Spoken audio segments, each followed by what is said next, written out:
Learning Objective 2 of Section 1.3 is to determine whether a value is a parameter or a statistic, and to be able to provide examples of statistics and parameters. So let's first talk about what parameters and statistics are. Parameters and statistics are both numbers that summarize groups. A parameter is a number that summarizes the population.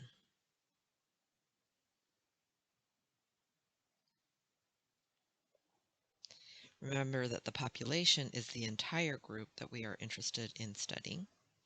And so a number that summarizes that group is called a parameter.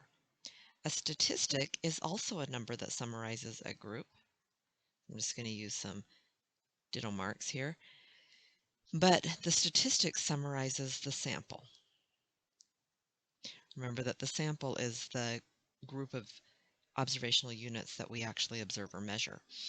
So populations and samples are groups, parameters and statistics are numbers.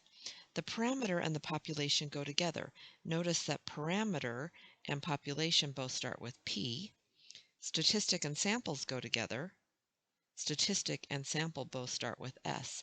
But remember that parameters and statistics are numbers, while populations and samples are groups.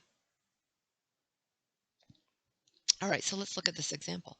In the presidential election of 1968, Richard Nixon won 43.4% of the popular vote, and Hubert Humphrey won 42.7% of the popular vote.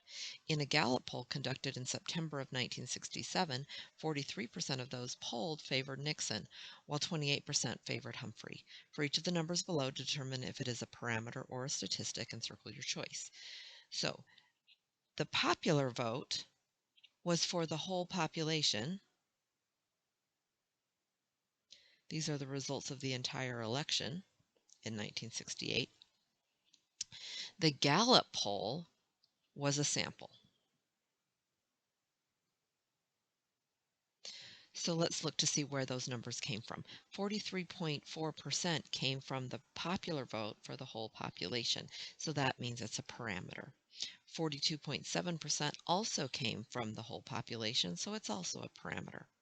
43% came from the Gallup poll, which was a sample, so it's a statistic. 28% also came from the Gallup poll, which was the sample, so it's also a statistic.